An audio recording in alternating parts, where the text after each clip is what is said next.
Oh, wow. Yes, Tina, we're now on Spotify and Apple, so you don't have to watch us on YouTube anymore. Yeah, that's my reaction to hearing that news. That's awesome. Tina had no idea. Yep, I'm just learning here today, and Josh is... I'm not even sure what I'm doing here, sitting here in the Josh middle. doesn't even know he's in the middle. Where am I? He is our spotlight topic today. We are going to talk all things Josh today, and I do think this is going to be our most exciting interview episode because Josh has a lot of facets to him, a lot of depth that when you're old. It has nothing to do with you being old. Yes. I think it has to do with I have never been around you and talked to you about something that you're interested in that you don't know a lot about. So whether that when I was at your house for the cooking demo, the trees, or just food, obviously nutrition, food stuff, like all kinds of foods, exercise here at the gym, I don't know, baseball, whatever. Like you just have a lot of... Now it's Facebook. He knows how to use this shit way better than I do. Like this morning, he's teaching me all these new tips and tricks. I do have to confess, I have teenagers that are helping me along the way, but I've come a long way in that. It seems like whenever you want to know something, you go all in. Is what I do. What we're gathering. I like saving money. So part of saving the money is learning to teach yourself how to do things. And so I've learned many tricks along the way. And yes, I've acquired many skills along the way because I'm cheap, I guess. Saving money so you can buy new shoes. Yeah, so I can buy shoes. So there's something else to buy. New exercise stuff, there right? Because you're only, like everybody, cheap is like... Everybody has their things. I have priorities. Absolutely. I can be cheap about in certain things. Say we're all cheap in certain areas. And other things I'm like, I'll take 10 of those. Yeah, it doesn't matter. Like today, one of each. Everybody gets new shoes. Yeah, give me one of every color. Okay, Josh. So seriously, let's get into Josh. Yeah, right. Josh. I mean, I do have some, other questions, but I do think it's probably best to take everybody back to where your health and fitness journey started and share with everyone, like share that with us because a lot of people might not know where this all began. So I actually have an exact date. It was November 12th of 2010. We were having a birthday party for my daughter. Let me take you back a little bit to build to where I got to that day. I had a back injury. I was a stay-at-home dad because I couldn't stay healthy enough to do go to a job every day. Walking, doing regular day life was a real challenge at that point. And through having two kids in the prior couple, 3-4 years, I had let myself go. And so I was staying home, and we were having a birthday party, first birthday party for my daughter. I was down on the ground, helping, the 1-year-old do all those, first year birthday things. And she got done and it was time to get up and I could barely get up. And you've got a house full of people. You're playing it off like no big deal, but I had a real moment there where I'm like, what the hell is happening to me? I was, 34 years old. And I went to bed that night. I did not say a word to anyone, but knew something had to change. And the very next day, I didn't know where I was headed, but I got on the treadmill and I started walking. At the time I had no clue what I was doing, and in hindsight it was all wrong, but I started making changes and started little by little changing my diet, moving. I mean, and at that point I couldn't go very far on the treadmill. I sure wasn't jogging or running or anything, but it was just one foot in front of the other going, and I didn't know what was right. How far do you go on the treadmill? What do you do? So I just started walking, and it would be for, 15 minutes, and then it built up to 20, then to 30, and, it just kept going. So that got me through that stage of kind of starting to turn and tell a new story. I did want to mention, because something that you mentioned last week, I had another just real aha moment when you said in your story that you felt like you were just a mom. And I had never really thought about it. But when you said that, that time back then and not that, I mean, there's a reason why I'm not a stay-at-home parent anymore, because it's the hardest job I've ever had. I will flat out say that. But when you're not leaving the house, when you're doing the same thing, cleaning the same things, doing the changing diapers, I lost a lot of self-confidence. And because you're doing those same things all day, every day, you don't really feel like you're accomplishing anything, even though you are. And there's a reason why I don't do it, because it's a really hard job. Until you said it, I didn't realize it, but I had that mindset that I was just a dad. Michelle made all the money, everybody had all their things, and I'm just a dad. And when you said that, I was like, holy shit, that is me. And that's where I was. So starting on that day in November, when I started to put one foot in front of the other, that I didn't even realize what I was doing, but I was starting to change that mindset to become more than just the dad. I love that. And it's crazy that me saying that sparked that reflection in you, because it's something that I didn't really talk about. And I know Jeff really liked that. We talked about it last week, and he's like, oh man, I didn't realize that moms might have felt that way. And I think, dads feel that way too. They do. I don't, the way our society is, I don't think there's as many dads that were in the position that I was, that there are moms, but there are certainly dads out there that, And even the ones that go to work and stuff, I still think can feel that same way. We all have that. We all have the Groundhog Day feeling. I mean, it is part of life that when you're raising kids, we are all kind of going through here we go. We're going to go through these motions again. But, being in that spot to, that pivotal moment, sitting on the floor at that birthday party and remembering, that feeling, and then to turn it around the very next day, the way you say it, you started making those changes. Where did that journey take you then? You started the treadmill. What did how did that path lead you then into getting to working at Pulse? So it was truly full circle. So I started down that path, and like so many people that we've seen come through here, what do they initially do? And they're starving themselves when they're trying to lose weight. So I went through that. I was starving myself. Of course, I lost weight. Because a lot of times guys can I quit drinking soda and I lost 25 pounds, so the weight was falling off until it wasn't. But I started, it started on the treadmill. I probably went 6 or 8 months and never did anything but the treadmill. And then I moved to outside. I decided to run a first 5K, and, it was a walk, jog, and, you have to start somewhere, but started doing some races, started enjoying it, enjoying being around people. Then after probably 8 or 10 months, I hit that wall that most people hit because I wasn't doing things right. So then it led me to start doing some research into what should I do, and asking some of those questions. So then I started to eat a little bit better. And I went through a phase where I was doing these protein shakes because I needed my protein, right? Well, then I lost another 30 pounds. But what happens when you get tired of that protein shake and you don't have a plan?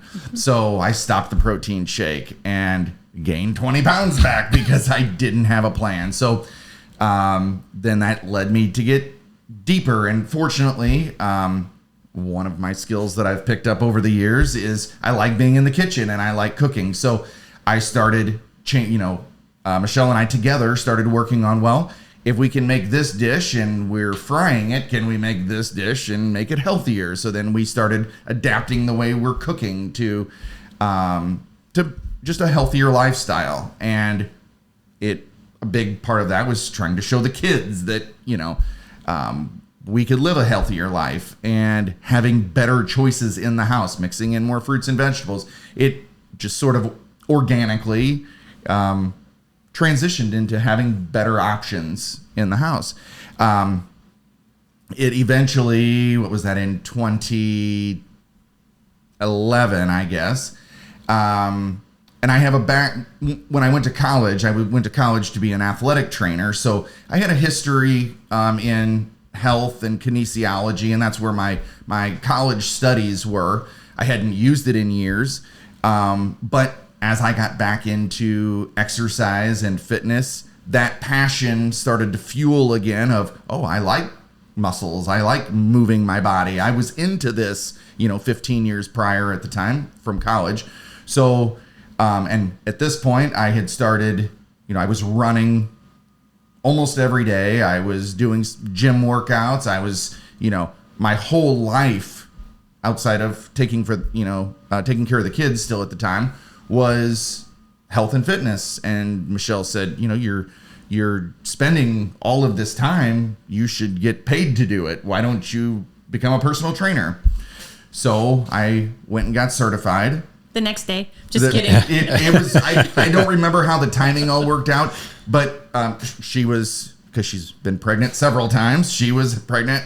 So we were around the house. We, didn't have a ton going on at the time because all of our kids were either little or on the way. Yeah. And so I started to do some research on how to become a trainer. Did it. And at the time, her brother was actually coming to you. Yeah. And so... And he came home saying, hey, this guy that I am working out with is hiring. So I started looking into, what would it take? And it happened. I checked out your website. It turned out that you had an advertisement on there.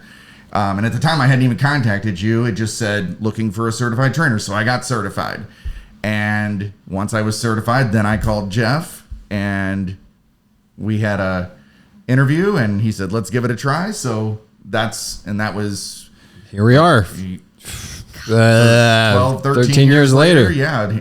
So wow. That's how I ended up here. And then I worked out in the morning, so you were at the evening. But I remember meeting you on Saturdays when headquarters, as that was Jeff's nickname, headquarters.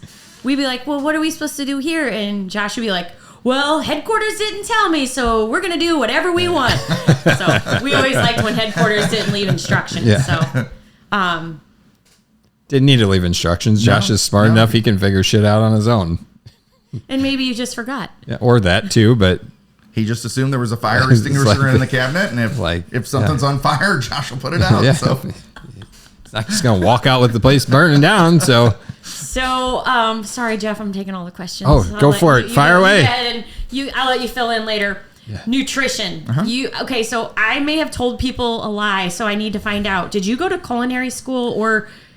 So I did not get a degree. So during that time when I did go to culinary school, okay, good. I did not go all the way through it was basically meant I was taking some classes because I was recovering from the back injury. I couldn't do a whole lot. So, like I said, I had lost a lot of self-confidence. I was bored being at home all the time. And then I found a place over in St. Louis that had night classes. And it was basically because Michelle was working all day and I was home with the kids. So I was looking for something to do. I had a passion for cooking. So that's where the culinary school. So for about 2 years in there, I took night classes. Okay, good. So I didn't lie. No. Not a liar. No, I didn't go. You didn't go all the way through a program. I am not a professional chef. You took some culinary classes. Yes. Which shows because you are an excellent cook and you've cooked for us many times at food demos and, your food is top notch. And again, he knows everything about all the things he's telling you about. Like, it's just crazy. Like the things that we've learned by watching Josh show us how to do things and better ways to do things. It's just incredible. So I'm glad I'm not a liar. Really, I just want to clear that up. When you say that, I think the biggest thing, and I don't know everything, but he knows a lot. When I think it goes, when I talk to my nutrition clients, we talk about being kind, curious, and honest. I think the curiosity is just what, I'm curious about things. And when you're curious, you investigate. And I think that's, by no means am I a pro at everything, but I'm curious. And I think that's what helps get good at things. I would agree with that. So you've been here for 13 years. So my question is why? So I don't want your ego to get too big. So I did some investigating, just like, when you got started out in the industry, I'm sure you looked around and you actually worked at some other gyms and found out, well, that is not for me. So I did some investigating around town because I knew at the time the only way I was going to be able to do it was if it was a gym in town. So I looked around, and it helped that, I had a family member already working out here and said good things. So I thought, well, that's the place to start. And I don't know, the community that you've been building here ever since, Tina was a client here before I even started. I just felt at home. And, is every day a good day? No. Just like any other journey, there's ups and downs. But it has always felt like we're building something. I was a part of something, and I've never wanted to go anywhere else. Well, I appreciate it. Because obviously we wouldn't be here today if you weren't a part of this journey with me. So, I can't thank you enough as far as that goes, as far as being along my side for almost most of my career, or at least once I started renting space. It wasn't long after. Yeah, we went all the way back to the basement days. Yeah. So this is not a very flattering location, that's for sure. So I can only imagine what it was like to walk into that basement. Like, this is really well, it helped not having been a trainer at any other gym. That was all I knew at the time. So there was nothing fancy about it. Bare bones. I love the basement. Outside of the fat mirrors. The mirrors. Yeah. We had crummy mirrors that I probably got off You hung those up? They weren't there? Yeah, I got them somewhere. I don't know. They were used, obviously. Or you got it from the circus. Just like everything I had was used when we first started. Yeah, I probably did get it from a circus. Somebody's selling them on, I don't even know what I used to buy. Marketplace wasn't a thing then. No. What was Craigslist, probably. So, anyways, back to the important stuff. Let's not get too far. We're go back to the basement. But obviously, a lot's changed over the last 12, 13 years that we've been doing this, and hopefully, everybody's starting to catch on to the theme of our new mom life movement. How does what you do transfer? Like, why do you think it's what you do is so successful with working with moms specifically? So, I think in a couple of facets. So, I think one, because of I've for several years now, I've been focused with our group here on the nutrition end of things. And I think, not in all cases, because again, there are dads out there. I'm one of them that is involved in the nutrition end of things with their families. But most of the time, who takes responsibility for those things? It's the mom, for A, taking care of themselves, and B, the rest of their household. So I think part of that movement, and why it resonates with me, is I want to help moms help themselves so they can help the rest of their family, because I know what it's done for me. And then taking that further, we just decided as part of my 90-day goal that I'm going to take on some moms and work with them all the way through our mom transformation process. So I'm excited about expanding that and seeing what else that can bring to my growth and helping some moms along the way. I mean, you're already helping a lot of moms along the way, right? Like you're already doing this. So I think that's super exciting that that's a goal of yours to do that. So when you're working with a mom on nutrition, what is your favorite part about that process? When you're first meeting somebody for the first time, sitting down with them, you're hearing, I know you do some investigation. You're the nutrition investigator. We never got him as investigative stuff. I don't know. Sherlock Holmes. Amazon didn't deliver it, I guess. But when you're sitting down and you're doing that investigative part with a new mom who's working with you, what excites you the most about that? I think it's got to be that when they initially sit down, they're excited because they're coming from having spent several weeks or months with you guys, and they're excited, but they're scared that I'm going to tell them, oh, everything you're doing is terrible. We've just got to scratch all this and start, And the fact that we sit down and, the first thing I say is there's no good and bad. We've got to learn this right now. There's no good, there's no bad. I'm never going to tell you that you can't eat something that you want to eat. You can eat whatever you want to eat. And there's good, there's better, and there's best. And let's talk about how to do this. So by the time we're all done with that first meeting, we're talking about making some tweaks to what they're doing, not reinventing the wheel. And I think when they walk away, that's the best part of all of our meetings, because that's when they start to gain some trust and believing that we can make these changes, because we're just tweaking, just introducing this for this or this for that, and not scrapping the whole everything that they've always known. How often do you hear a mom say, no one's ever communicated it to me like this before? Almost every time. I bet every time. Yeah. So what would you say to a mom who's sitting at home right now and has thought about changing their food? Like, what do you, like, you probably have an idea what they're thinking, and that's total overhaul. Like, everything I do sucks, or I don't do anything right. So what would you say to somebody that's hasn't even started the journey to what could they do, or what advice would you give them? I think it goes back to our nutrition foundations that we talk so much about. Have you had a piece of fruit today? Have you had a veggie today? Have you drank some water? It's that simple. This isn't, nuclear science. This isn't real complicated stuff. Let's start with those basics: fruits, veggies, water. Let's eat more meals at home than we eat on the road. Mm-hmm. So would you say your advice has nothing to do with taking away, but all about what to add? So that's really the biggest thing. We don't want to take away without adding, because if we want to, if I told you, if I don't even know what, if you have a treat, a special treat that vanilla was your ice cream. If I told, I got crazy this weekend and had a vanilla shake. okay, so if I told you, did you like the vanilla shake? I loved it. Okay. And I got Max drinking them too now. If I told you, Jeff, you can't have a vanilla shake ever again because it's not on the program. Okay. What are you gonna want?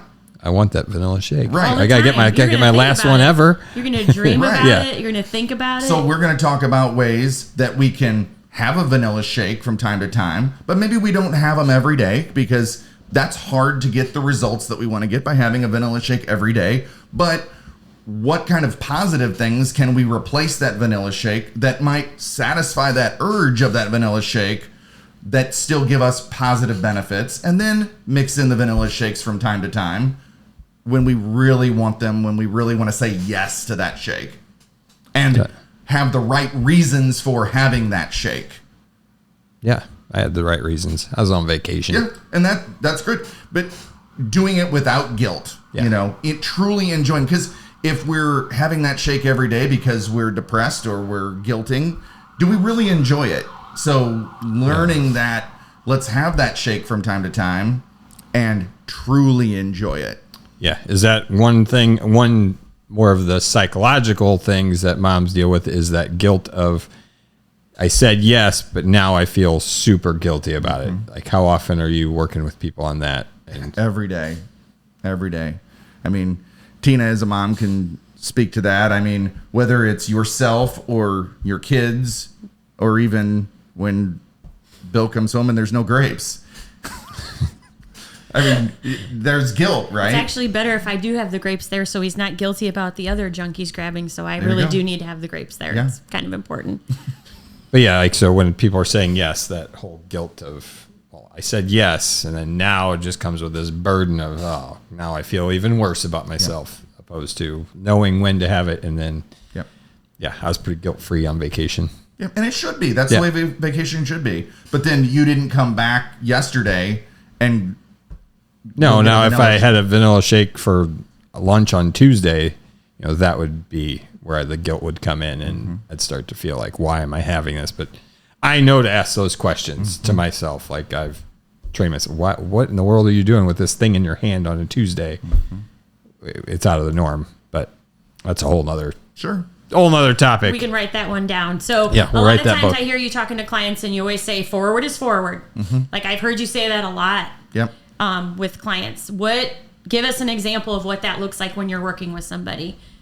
They're coming in and they're maybe down about what happened over on vacation or a long weekend. We just came off the 4th of July. But tell us how your coaching style points out to them what forward is forward looks like. Because this is again something that I don't think is highlighted enough when you think that you're in need of an overhaul and you're just feeling like everything is crappy. How does that play into your coaching style? I'll use a meeting that I had yesterday as an example because I had just that happen. We're coming off a holiday weekend, and this client, she's a chocolate person. She loves her sweets and her chocolate, and we've been working for a while on managing those and having positive replacements and having those chocolates when it truly is chocolate time. And they were supposed to have s'mores. They didn't end up having the fire and doing s'mores, so she was left with all these Hershey bars in her house. And I think it was Sunday, she ended up with a Hershey bar in the morning and then a Hershey bar in the evening, and then was guilting over it on Monday. So we talked about, first we asked, why did this happen? And we got to the bottom. These things were in the house because they're not normally there, but they were there today because of these circumstances with the holiday weekend. But until we talked about it, she had already, this morning, we met at noon yesterday. She had already gotten up, had her walk, had her protein shake, I think had a snack, had her fruit. So until we talked about it, she didn't realize the wins that she had. And what's it been? She's probably been meeting with you for 3 months or so. Yep. 3 months ago, would she have gotten right back on the horse and changed from Sunday to Monday? So we counted those wins. Those were wins. That's forward progress right there. Taking that Sunday, it was a holiday weekend. I go back to several years ago. I use this with folks all the time because Jeff's post really resonated with me. You did a post around Super Bowl about, here's what I had at the Super Bowl party. And Monday morning, I showed back up. I got my workout in. I've already had my fruit, my veggie. It's not the party itself. It's not the holiday that causes the problem. It's not getting back on track the next day. And so we counted those wins, and we counted that's forward progress, because 3 months ago, you wouldn't have done this. Yeah, that's a huge win. So kind of to wrap things up, I think, unless Tina's got some extra questions, but we'll finish with the question. We finish with you. You do your question. My questions are less serious. Okay, well then. Okay, were you a DJ at the roller rink? I was. Okay. And what instruments do you all play? So I grew up playing classical piano, and then in middle school I picked up drums. So I played kind of the full range of, all kinds of drums. I still do have a drum set at home. But yeah, pretty well percussion instruments. Okay, I just wanted everybody, especially are you an electrician? Yeah, are you an electrician? I was an electrician in a former life. I wanted our clients to hear all this, so when we have the all Josh category at the Christmas trivia this year, it'll be like, which trainer was it? They'll all be him. Yeah, just We'll Josh. Who is an electrician? Who went to culinary classes? Who plays the drums? Josh. Yeah, okay. Because me and Tina can't do shit. Maybe I just couldn't decide what I wanted to do. So, well, like I said when we started, you go all in, very knowledgeable on things that you're learning, and that's why our clients love working with you. So, Jeff has his famous question to wrap things up, I think, right? Yeah, I mean, just what are you most excited about moving forward with this whole mom movement that we're creating? There's so much, and I hope you guys can feel it. I mean, since we started meeting with Dave, our coach, what's it been, a month and a half ago? Yep. I get off every week from our call, and I'm energized. Like, what's next? And I think you both see. I mean, just with trying to get my message out on social media. I mean, where was I six weeks ago? Where Hiding under a rock. right, where now I don't have any problem hitting that publish button and talking to people and getting it out there. I think that's the biggest thing. And there are Tina's been telling me, Jeff has told me that for years now that you can help people, but I think I was, be it insecurity or I don't know what it was. You have to put yourself out there in order to help others, and it's taken this movement to energize me and push me to that next level to say there are moms out there that I can help and I want to help. Perfect. Love it. Yes, I think that speaks volumes. And for those of you listening, Josh is ready to help any mom out there listening. So hope you enjoyed today's interview. Good job, Josh. Thank you. Yeah. Good work. Thanks for sharing your story. Yeah.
today's interview. Good job, Josh. Thank you. Yeah. Good work. Thanks for sharing your story. Yeah.